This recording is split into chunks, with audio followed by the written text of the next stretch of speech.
नमस्कार विद्यार्थियों। पिछली क्लास में हम पढ़ रहे थे मुख्य सचिव। मुख्य सचिव के हम पढ़ चुके हैं चयन कैसे होता है, राज्य शासन सचिवालय मुख्य सचिव की क्या भूमिका है, क्या रोल है, उसके बाद उनका चयन में किन बातों का ध्यान रखा जाता है। ये बातें मैं आपको पिछली क्लास में आप पढ़ चुके। ये चयन में 3 बातों का ध्यान रखा जाता है, कार्यकाल क्या होता है और कार्य क्या होता है। इसके बाद जो सबसे इंपॉर्टेंट बात आती है वो आज की क्लास में जब हम पढ़ेंगे वो है मुख्य सचिव की राज्य प्रशासन में भूमिका। ये आपको देखना आज की क्लास का मेन टॉपिक है, मुख्य सचिव की राज्य प्रशासन में भूमिका। आपसे क्वेश्चन पूछा जा सकता है मुख्य सचिव की राज्य प्रशासन में जो प्रमुख भूमिका है उनका आप वर्णन कीजिए। तो आपको मुख्य सचिव की राज्य प्रशासन में जो भूमिका है वो समझनी है। देखो, राज्य प्रशासनिक तंत्र में मुख्य सचिव की भूमिका कई आयामों से महत्वपूर्ण तथा प्रशासनिक दृष्टि से सर्वोच्च है। मुख्यमंत्री के परामर्शदाता, राज्य कार्मिकों के नेतृत्वकर्ता तथा प्रशासन तंत्र की धुरी के रूप में 3 बातें मैंने 3 रोल बताया। मुख्यमंत्री के परामर्शदाता, राज्य कार्मिकों के नेतृत्वकर्ता तथा प्रशासन तंत्र की धुरी के रूप में मुख्य सचिव की भूमिका को यहां जो प्रमुख भूमिका है उसको आपकी स्लाइड में जो कुछ पॉइंट्स दिए हुए हैं इसके रूप में स्पष्ट किया गया है। पहला, मुख्यमंत्री के सहयोगी के रूप में। पहली इसकी जो भूमिका है मुख्य सचिव की, मुख्यमंत्री के सहयोगी के रूप में आपको समझनी है। किसी राज्य में नए मुख्यमंत्री तथा मंत्रिपरिषद की स्थापना के साथ ही सामान्यतः मुख्य सचिव भी परिवर्तित हो जाता है। जनरली जब चुनाव होते हैं और सरकार बदल जाती है किसी दल की, तो जो ही नए मुख्यमंत्री आएंगे और मंत्रिपरिषद आएगी उसके साथ ही नया मुख्यमंत्री और मंत्रिपरिषद एक मुख्य सचिव को बदलकर नियुक्ति कर लेते हैं। यद्यपि लोक सेवक होने के नाते मुख्य सचिव राजनीतिक दृष्टि से निष्पक्ष होता है, तथापि प्रत्येक मुख्यमंत्री अपनी इच्छा का मुख्य सचिव नियुक्त करना पसंद करता है। हर मुख्यमंत्री अपनी इच्छा का मुख्य सचिव नियुक्त करना पसंद करता है ताकि मुख्य सचिव से सूचना, मुख्यमंत्री को मुख्य सचिव क्या देते हैं, सूचना, तथ्य तथा समुचित परामर्श उपलब्ध कराते हैं एवं मुख्यमंत्री के मंतव्यों को समझते हुए कार्यक्रम निर्मित क्रियान्वित करवाते हैं कि मुख्यमंत्री क्या चाहते हैं उसी के अनुरूप राज्य प्रशासन में कार्यक्रम निर्मित एवं क्रियान्वित करवाते हैं। इस प्रकार मंत्रिमंडल की बैठकों की व्यवस्था, वांछित सूचना या फाइल उपलब्ध कराना, महत्वपूर्ण मुद्दों पर अपना परामर्श देना तथा मंत्रिमंडल के निर्णयों को लागू कराने में मुख्य सचिव की भूमिका निर्विवाद रूप से महत्वपूर्ण है, क्योंकि राज्य का मुख्यमंत्री अधिकांशतः मुख्य सचिव पर निर्भर रहता है। हर राज्य का जो मुख्यमंत्री है वो मुख्य सचिव पर ही निर्भर रहता है। मतलब राज्य में कैबिनेट सचिव का पद नहीं होता है स्टेट में, जैसे सेंट्रल गवर्नमेंट में होता है वैसा, है ना।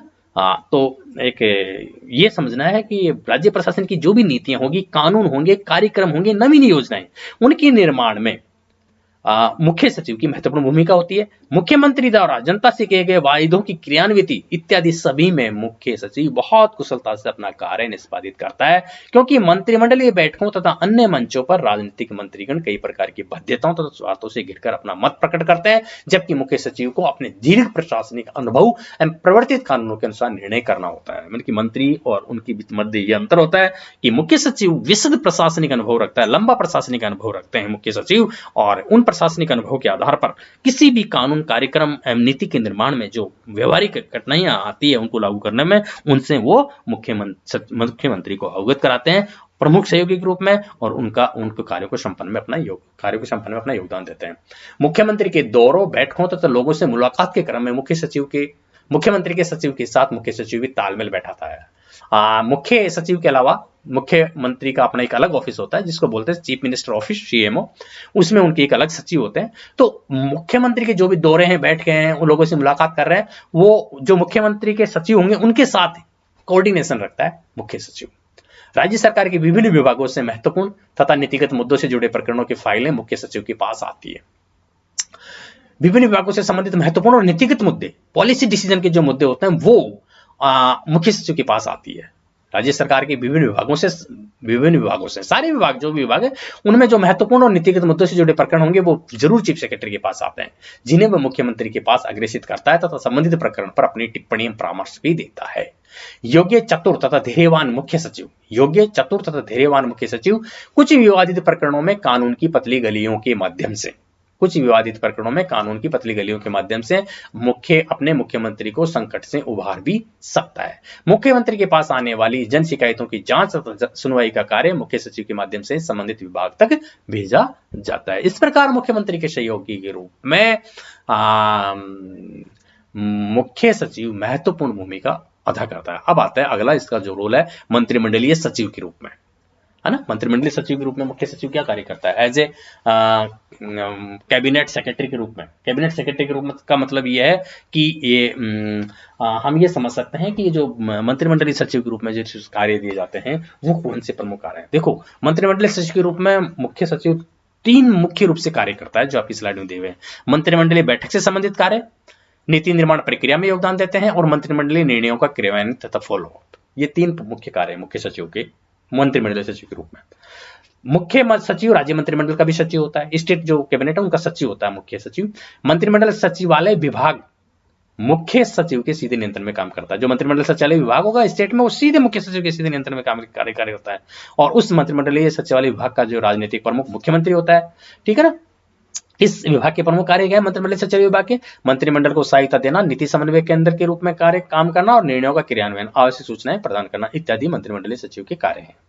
तो राज्य सरकार मुख्य सचिव से संबंधित कतिपय विषयों में उनकी सलाह मांगती है। बहुत सी सलाहें ऐसी होती है, बहुत सी ऐसी एडवाइस की जरूरत होती है जिनमें राज्य सरकार मुख्य सचिव से सलाह मांगती है। जैसे मंत्रिमंडल बैठकों से संबंधित प्रश्न पर मुख्यमंत्री मंत्री से संबंधित विभाग, मतलब कई विधानसभाई प्रश्न, राज्यपाल मुख्यमंत्री मंत्रियों से संबंधित संस्थापन संबंधी विषय इत्यादि कार्य होते हैं। तो ये मंत्रिमंडलीय सचिव के रूप में मुख्य सचिव मंत्रिमंडलीय बैठक से संबंधित कार्य करता है। मैंने आपको पहले भी पढ़ा दिया, समझा दिया है कि मंत्रिमंडल के सचिव के रूप में मुख्य सचिव जिन दायित्वों का निर्वहन करता है उनमें यह है मंत्रिमंडल की बैठकों को बुलाने के बारे में मंत्री को सूचना देना, मंत्रिमंडल की बैठकों का ब्यौरा तैयार करना, और मंत्रिमंडल तथा उप समितियों की बैठक में भाग लेना, मंत्रिमंडल में ले गए निर्णयों एवं कार्रवाई को रिकॉर्ड रखना और उनकी प्रति राज्यपाल मुख्यमंत्री तथा मंत्रियों को भेजना इत्यादि समस्त कार्य मंत्रिमंडलीय बैठक से संबंधित समस्त कार्यों को मुख्य सचिव करता है। अगला कार्य नीति निर्माण प्रक्रिया में योगदान। ठीक है, मुख्य सचिव मुख्यमंत्री तथा अन्य मंत्रियों के लिए प्रमुख सलाहकार की भूमिका का निर्वहन करता है। उसका मंत्रिमंडल की बैठकों में भाग लेना अत्यंत महत्वपूर्ण है। मंत्रिमंडल से अपेक्षा की जाती है कि वह राज्य के विकास में उसी सुव्यवस्था ऐसे निर्णय ले जो राजनीतिक, आर्थिक, सामाजिक एवं प्रशासनिक दृष्टि से आदर्श एवं उपयुक्त हो। तो मुख्य सचिव अपने लंबे प्रशासनिक अनुभव के आधार पर राजनीतिज्ञों के निर्णय तथा उनके प्रशासनिक क्रियान्वयन तथा परिणामों के बीच संतुलन स्थापित करने में सहायता कर सकता है। अगला जो इसमें मंत्रिमंडलीय सचिव के रूप में जो कार्य है वो मंत्रिमंडलीय निर्णयों का क्रियान्वयन तथा फॉलो। मंत्रिमंडल में जब कोई निर्णय ले लिया जाता है और संबंधित विभाग के कार्यपालिका अध्यक्ष का दायित्व होता है कि उसे क्रियान्वित करे। यहां मुख्य सचिव की पर्यवेक्षीय भूमिका महत्वपूर्ण हो जाती है, सुपरवाइजरी भूमिका हो जाती है मुख्य सचिव की। ठीक है, मतलब मंत्रिमंडल को निर्णय ले लिया गया तो उस विभाग का जो भी प्रशासनिक अध्यक्ष होगा उसका दायित्व है कि उनका क्रियान्वयन करे। तो ये सुपरवाइजरी रोल इसमें कि वो विभाग उन कार्यों को, दायित्वों को संपन्न कर रहा है कि नहीं, यहाँ मुख्य सचिव का दायित्व हो जाता है। वह समय समय पर विभिन्न योजनाओं, परियोजनाओं, नीतियों एवं प्रशासनिक निर्णयों के क्रियान्वयन के संबंध में जानकारी प्राप्त करता रहता है। मुख्य सचिव विभिन्न विभागों की विभिन्न योजनाओं, विभिन्न परियोजनाओं, विभिन्न नीतियों, विभिन्न प्रशासनिक निर्णयों का इंप्लीमेंटेशन कितना हुआ, उनका क्रियान्वयन कितना हुआ, इस संबंध में जानकारी प्राप्त करता रहता है। ठीक है ना। इस प्रकार मंत्रिमंडलीय बैठकों का निर्णय क्रियान्वयन तथा फॉलोअप वो करता है। अब अगली इसकी भूमिका है मुख्य प्रशासनिक अधिकारी रूप में, स्टेट के चीफ एडमिनिस्ट्रेटिव ऑफिसर के रूप में मुख्य सचिव कार्य करता है। मतलब प्रशासनिक विभागाध्यक्ष की भूमिका है इसकी। तो इस रूप में ये जो मुख्य सचिव है वो विभिन्न महत्वपूर्ण दायित्वों का निर्वहन करता है। देखो, राज्य सचिवालय के विभागों के सभी सचिव, राज्य सचिवालय में विभिन्न विभाग होंगे, उनके सर्वोच्च प्रशासनिक अधिकारी सचिव होते हैं हर एक विभाग का। तो उन सचिवों, निदेशालयों के निदेशकों, संभागीय आयुक्तों, जिला कलेक्टरों तथा अन्य सभी राज्य कर्मचारियों का शीर्ष अधिकारी मुख्य सचिव होता है। इस प्रकार मुख्य सचिव मुख्य प्रशासनिक अधिकारी होता है। जैसे आपदा प्रबंधन अधिनियम 2005 के पश्चात वह राज्य आपदा प्रबंधन प्राधिकरण का सदस्य तथा राज्य कार्यकारी समिति का अध्यक्ष होने के कारण राज्य में आपदा प्रबंधन की नीतियों, योजनाओं तथा गतिविधियों को नियंत्रित, निर्देशित भी करता है।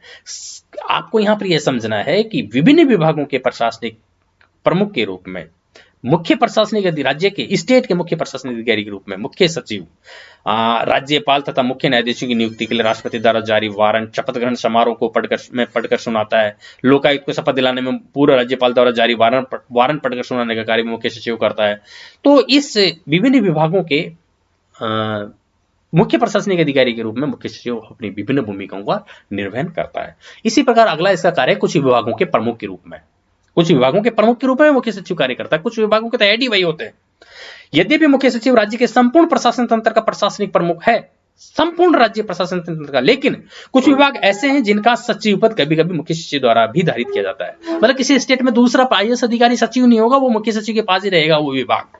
कुछ विभाग है, प्रशासनिक सुधार विभाग है, कार्मिक विभाग है, सामान्य प्रशासन विभाग है, नियोजन विभाग है। कुछ ऐसे विभाग हैं जो मुख्यमंत्री मुख्य सचिव को दे देता है और उनका अलग से सचिव ना होकर मुख्य सचिव ही सर्वोच्च सचिव के रूप में मतलब कार्य करते हैं। तो ये प्रशासनिक सुधार विभाग, कार्य विभाग, सामान्य प्रशासन विभाग और नियोजन विभाग, इन विभागों के पृथक से सचिव नियुक्त होने लग गए हैं करीब करीब, किंतु सॉरी फिर भी मुख्य सचिव की भूमिका इनमें महत्वपूर्ण है। तो कुछ विभागों के प्रमुख के रूप में मुख्य सचिव महत्वपूर्ण भूमिका का निर्वहन करता है, ये आपको समझना है। कुछ विभाग जो उनको दे दिए गए हैं। इनके अलावा मुख्य सचिव के जो और अलग रोल है राज्य प्रशासनिक तंत्र में, जो प्रमुख भूमिकाएं हैं वो ये है। कुछ और भी इनके कार्य हैं मुख्य समन्वय के रूप में। देखो, एज ए चीफ कोऑर्डिनेटर के रूप में मुख्य सचिव विभिन्न कार्यों को करता है। चीफ कोऑर्डिनेटर के रूप में ये बहुत महत्वपूर्ण कार्य है। आपको इस मुख्य सचिव की भूमिका देखते टाइम याद रखना है कि मुख्य राज्य के स्टेट के मुख्य समन्वय के रूप में ये देखो, ये आपको अच्छी तरह कई बार बोल दिया मैंने, समझ में आ गया कि मुख्य सचिव राज्य प्रशासनिक तंत्र का प्रमुख होता है। इस भूमिका में उसे राज्य प्रशासन के विभिन्न विभागों एवं अन्य संगठनों के बीच समन्वय का कार्य करना पड़ता है। तो मुख्य समन्वय के रूप में देखो कैसे कैसे कार्य करता है। केंद्र, राज्य तथा अंतर्राज्यीय स्तर पर केंद्र और राज्य सरकार के बीच अगर कोई समन्वय के बीच में मुख्य सचिव कार्य करता है। केंद्र सरकार और राज्य सरकार के बीच, केंद्रीय प्रशासनिक तंत्र और राज्य प्रशासनिक तंत्र के बीच प्रशासनिक दृष्टि से समन्वय का जो कार्य होगा वो मुख्य सचिव करेंगे। अंतर्राज्यीय स्तर पर एक राज्य का दूसरे राज्य के साथ संबंध और समन्वय, एक राज्य और दूसरे राज्य के बीच की कोई जो भी प्रशासनिक समन्वय होगा वो मुख्य सचिव के माध्यम से होता है। तो दो, एक स्तरीय हो गया केंद्र और राज्य के मध्य समन्वय के रूप में। अंतर्राज्यीय स्तर पर एक राज्य से दूसरे राज्य के मध्य संबंध होंगे तो उनमें समन्वय का कार्य मुख्य सचिव करेगा। और तीसरा, मुख्य सचिवों का सम्मेलन जो होता रहता है जनरली स्टेट के जो सारे स्टेट के चीफ सेक्रेटरी का कॉन्फ्रेंस होती है सेंट्रल गवर्नमेंट में, वहां उनमें वो भाग लेता है। और क्षेत्रीय परिषदें जो बनी हुई है उनमें वो इन 3-4 रूप में मुख्य समन्वय के रूप में महत्वपूर्ण भूमिका का निर्वहन करता है।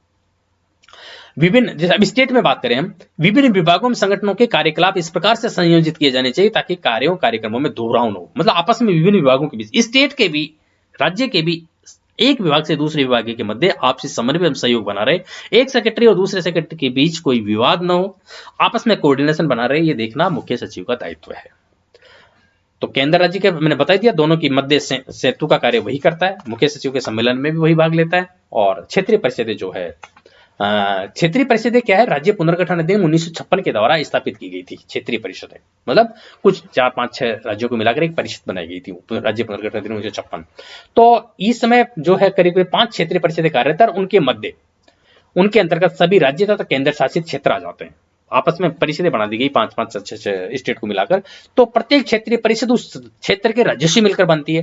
तो गृहमंत्री सभी क्षेत्रीय परिषदों का अध्यक्ष होता है। सेंट्रल गवर्नमेंट की जो गृहमंत्री है, केंद्रीय गृहमंत्री, वो उन क्षेत्रीय परिषदों का अध्यक्ष होता है। तो राज्यों के मुख्यमंत्री, योजना आयोग का एक सदस्य, राज्य के जो है मुख्य सचिव तथा समस्त राज्यों के विकास आयुक्त इन बैठकों में भाग लेते हैं। तो जो क्षेत्रीय परिषदें बनी गई है उनके मध्य समन्वय का कार्य मुख्य सचिव करते हैं।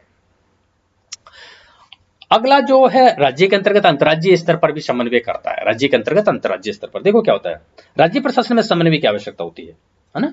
राज्य प्रशासन में जो विभिन्न विभाग है उनके मध्य जो समन्वय की आवश्यकता होगी, विभिन्न विभागों के मध्य, मतलब प्रशासनिक समन्वय एक महत्वपूर्ण स्रोत राज्य के वरिष्ठतम प्रशासनिक अधिकारियों की वार्षिक बैठकें होती है। विभिन्न विभागों के सचिव, अध्यक्षों के अतिरिक्त सभी जिला कलेक्टर भी भाग लेते हैं। एक जिले दूसरे जिले के मध्य जिला कलेक्टरों की कॉन्फ्रेंस करके जो है मुख्य सचिव में के बीच समन्वय का कार्य करता है।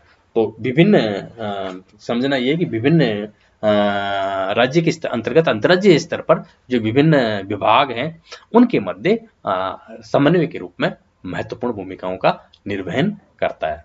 ठीक है ना। हम ये समझ सकते हैं कि विभिन्न स्तर है, विभिन्न स्तरों पर समन्वय के रूप में मुख्य सचिव अपना कार्य करता है। बहुत से स्तर बने हुए हैं। पंचवर्षीय योजनाओं का विकास कार्यक्रमों, शांति व्यवस्था, वित्तीय सहायता, अखिल भारतीय सेवाओं के अधिकारियों का कार्मिक प्रबंध, राज्य की विकास परियोजनाओं की मंजूरी इत्यादि के क्रम में मुख्य सचिव राज्य सरकार के विभागों और केंद्र सरकार के विभागों के मध्य जो भी बात होती है उनके मध्य वो कार्य करता रहता है। तो इस प्रकार समन्वय के रूप में मुख्य सचिव महत्वपूर्ण भूमिका का निर्वहन करता है।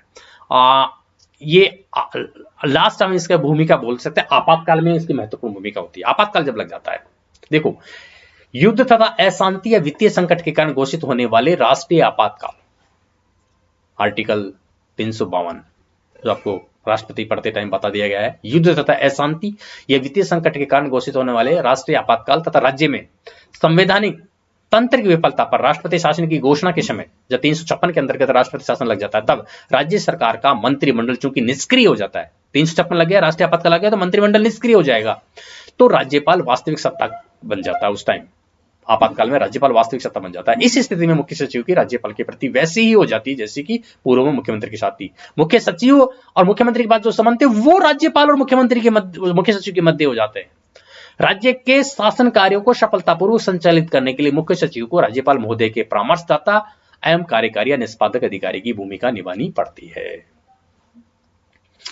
इस प्रकार मुख्य सचिव जो है वो राज्य प्रशासनिक तंत्र में सर्वाधिक महत्वपूर्ण अधिकारी है और इन विभिन्न शीर्षकों के में जो आपको बताया गया है इनमें वो अपनी भूमिका का निर्वहन करता रहता है। तो ऐसी कई वो बातें हैं, आपकी बुक में होगा कि मतलब कई बातों पे डिपेंड करता है कि मुख्य सचिव जो है उनका व्यक्तित्व कैसा है, उनमें कैसा उनका जनता के साथ उनका कैसा संबंध है, मुख्यमंत्री के साथ कैसा संबंध है, इत्यादि बातों पर मुख्य सचिव की परफॉर्मेंस डिपेंड करती है। लेकिन इन सभी दायित्वों का निर्वहन करने में जिनकी मैंने आपसे चर्चा करी, मुख्य सचिव का व्यक्तित्व है, जीवन के प्रति दृष्टिकोण, प्रशासनिक क्षमता, मानसिक चैतन्यता इत्यादि महत्वपूर्ण घटक है जो मुख्य सचिव के कार्यों के भूमिका में या कार्यों के निर्वहन में या उसकी भूमिका में महत्वपूर्ण रोल प्ले करते हैं। ठीक है, इत्यादि मुख्य सचिव की भूमिका है। अब आपके सामने राजस्थान शासन सचिवालय और मुख्यमंत्री से रिलेटेड जो मुख्य सचिव से रिलेटेड जो टॉपिक है वो करीब करीब पूरा हो गया, जिसमें हमने आपको बता दिया कि मुख्य सचिव की नियुक्ति कैसे होती है, कार्यकाल कैसा होता है, उसके क्या कार्य हैं और उसकी क्या भूमिका होती है। आज की क्लास बस इतनी।